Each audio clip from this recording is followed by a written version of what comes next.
Hello சொந்தங்களே, அஸ்ஸலாமு அலைக்கும். எல்லாம் எப்படி இருக்கீங்க? வாங்க நம்ம ஃபேன்சி கிச்சனில் சில்லி புரோட்டா ஒன்று, லாப்பா ஒன்றும் செய்யலாம். முட்டை லாப்பா அவ்வளோ சூப்பராக இருக்குது பாருங்கள். வாங்க இதை எப்படி செய்யறதுன்னு பார்ப்போம். இது தேவையான புரோட்டா நாங்கள் ஏற்கனவே போட்டு வச்சுக்கோம். சில்லி புரோட்டாக்கு ஏற்கனவே நாங்கள் புரோட்டா போட்ட வீடியோ ஏற்கனவே போட்டிருக்கோம். வேணுங்கிறவங்க ஐ பட்டனில் போய் பார்த்துக்குங்க. அதனால் புரோட்டா போட்டதை காமிக்கலை. போட்டு வச்ச புரோட்டாக்கு இப்போ நம்ம ஒன்று ரெண்டுமா பிச்சுக்கலாம்.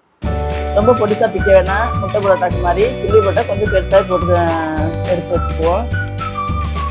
ஒரு அடுப்பில் வானிலையை வச்சு எண்ணெயை ஊற்றி நம்ம பிச்சு வச்ச புரோட்டா பூரா பொரிச்சிக்கலாம். நல்லா மொறு மொறுன்னு பொரிச்சிக்கங்க. ஒன்று ரெண்டுமா பொரிச்சா சாவு சாவுன்னு இருக்கும். மொறு மொறுன்னு பொரிச்சாலும் நல்லாயிருக்கும். நம்ம பிச்சு வச்ச புரோட்டா பூரா எல்லாம் பொரிச்சு எடுத்துக்குவோம். நான் இதுக்கு 8 புரோட்டா எடுத்துருக்கிறேன். எங்கள் வீட்டுக்கு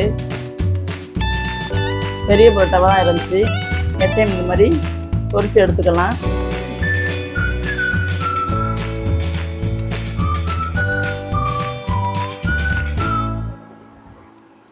கொஞ்சம் வானிலையில் எண்ணெயை ஊற்றி கொஞ்சம் அரை ஸ்பூனு சோம்பு போட்டுக்குவோம். ஒரு 1/2 கிலோ வெங்காயம், பெரிய வெங்காயம் அரைச்சி வச்சுருக்கோம், அதை போட்டுக்கலாம். சோம்பு வெடிச்சதுக்கப்புறம் வெங்காயம் நல்லா வதங்கட்டும். தக்காளி ஒரு 1/4 கிலோ எடுத்து வச்சுருக்கோம், அதையும் போட்டு நல்லா வதக்கிக்கலாம். தக்காளி வதங்க கொஞ்சம் உப்பு போட்டுக்கலாம். நல்லா வதக்கி விடுங்க. நல்லா எல்லாம் வதங்கி வரட்டும். அதுக்கப்புறம் ஒரு 2 பச்சை மிளகாயை 2 கீரை வச்சுருக்கேன், அதையும் போட்டுக்கலாம். கொஞ்சம் மல்லித்தலை போட்டுக்கலாம், கொஞ்சம் கருவேப்பிலை போட்டுக்குவோம். போட்டு வதக்கி விடுவோம். 1/2 ஸ்பூன் இஞ்சி பூண்டு போட்டுக்கலாம். எல்லாம் பச்சை வாசனை போகிற வரைக்கும் எல்லாம் நல்லா கிண்டி விடுங்க. மிளகாத்தூள் 1 ஸ்பூன் போட்டுக்கலாம். 1/2 ஸ்பூன் மிளகாத்தூள், 1/2 ஸ்பூனு காஷ்மீர் மிளகாத்தூள், ரெண்டும் சேர்ந்து 1 ஸ்பூன் வருது. கொஞ்சம் மஞ்சத்தூள் போட்டுக்குவோம். எல்லாம் போட்டு நல்லா கிண்டி விடலாம். சூப்பராக இருக்கும். அடிக்கடி நாங்கள் செய்வோம். இது உங்களுக்காக தான் செஞ்சு காமிக்கிறோம். மிளகுத்தூள் 1 ஸ்பூனு, ஜீரகத்தூள் 1 ஸ்பூன் போட்டுக்கலாம். போட்டு நல்லா கிண்டி விட்டதுக்கப்புறம் நம்ம உப்பு போட்டுக்கலாம். உப்பு ஏற்கனவே போட்டிருக்கோம், பார்த்துட்டு போட்டுக்குங்க. சிக்கன் கிரேவி இருந்துச்சு, மத்தியானம் செஞ்ச சிக்கன் கிரேவி, அதை ஒரு 1/2 கிண்ணம் ஊற்றிக்குவோம். சின்ன கிண்ணத்தில் ஒரு 1/2 கிண்ணம் ஊற்றிருக்கிறோம். ரொம்ப கெட்டியாச்சுன்னா ஒரு 1/4 டம்ளர் தண்ணி ஊற்றிக்கலாம். கேசரி பவுட்ரு போட்டுக்கலாம். நம்ம சொந்தங்களில் ஒருத்தவங்க கேட்டிருந்தாங்க, சில்லி இட்லிக்கு எதுக்கு கேசரி பவுட்ரு போடுறீங்கன்னு. கொஞ்சம் லுக்காக இருக்கும் பார்க்குறதுக்கு. நம்ம எப்பயும் போடுறதில்ல, இந்த மாதிரி செய்யல தான் போடுறோம். அதனால் போட்டுக்கலாம், ஒன்றும் பிரச்சனை இல்லை. கலராக இருந்துச்சுன்னா நல்லாயிருக்கும் பார்க்கவும். அதனால் போட்டுக்கலாம். நம்ம பொரிச்சு வச்ச புரோட்டா பூரா அதில் போட்டு நல்லா கிண்டி விடலாம். ஃபுல்லுமே எல்லாம் நம்ம மசாலா படுற மாதிரி நல்லா ஃபுல்லும் போட்டு நல்லா கிண்டி விடலாம். நான் பாருங்கள் 2 கரண்டி போட்டு நல்லா கிண்டி விடுறேன்.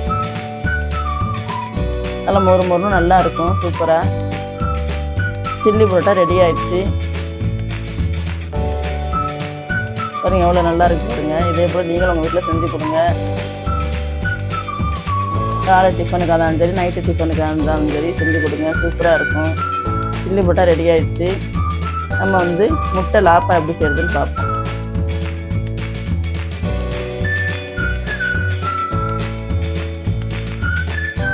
ஒரு கிண்ணத்தில் ஒரு முட்டையை உடச்சி ஊற்றுறோம்.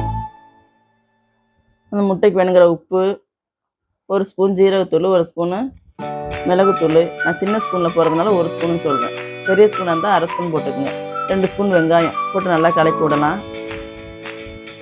நல்லா கலங்கினதுக்கப்புறம் கிரேவிக்கு சில்லிக்கு எடுத்து வச்ச கிரேவியே இருந்துச்சு, அந்த கிரேவி கொஞ்சம் ஊற்றிக்கலாம்.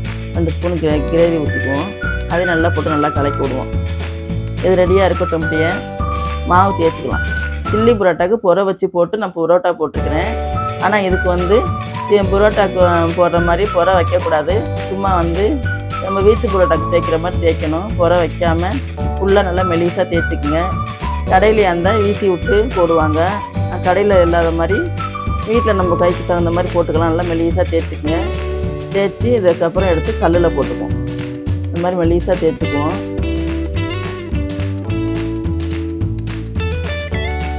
புழு நல்லா மெலிசாக தேய்ச்சிக்கோங்க. தேய்ச்சதுக்கப்புறம் எடுத்து கல்லில் போட்டுக்கோங்க. இந்த மாதிரி கல்லில் போட்டதுக்கப்புறம் நம்ம கலக்கி வச்சுருக்க முட்டையை எடுத்து நடுப்பரை ஊற்றிக்கலாம். முட்டை லாப்பாக்கு 4 சைடும் மடித்து விட்ருங்க. இதை போட்டு மூடி 4 சைடும் மடித்து விட்ருங்க. அவ்வளோதான், முட்டை லாப்பா ரெடி ஆகிடுச்சு. பாருங்கள் எப்படி இருக்குதுன்னு. நம்ம அடுத்தது போடுறோம். சூப்பராக இருக்கும். இதே போல் நீங்களும் உங்கள் வீட்டில் செஞ்சு சாப்பிட்டு பாருங்கள். வீட்டில் எல்லாத்தையும் செஞ்சு கொடுங்க. கமெண்ட்டில் எப்படி இருக்குன்னு சொல்லுங்கள். மற்றவங்களும் ஷேர் பண்ணுங்கள். ஃபுல் வீடியோவும் பாருங்கள். யாரும் கமெண்ட் பண்ண மாட்டேங்கிறீங்க, கமெண்ட் பண்ணி விடுங்க. அப்போ தான் எங்களுக்கு என்கரேஜாக இருக்கும். அடுத்தது என்ன செய்யலாம், எப்படி போடலான்ட்டு. பாருங்கள் எவ்வளோ சூப்பராக ஆகிடுச்சு பாருங்கள். லாப்பாவும் சில்லி பட்டாவும் ரெடி ஆகிடுச்சு. நீங்களும் இதே போல் உங்கள் வீட்டில் செஞ்சு கொடுங்க. எல்லாத்துக்கும் நல்லாயிருக்கும். பிள்ளைங்களும் விரும்பி சாப்பிடுவாங்க. அஸ்ஸலாமு அலைக்கும்.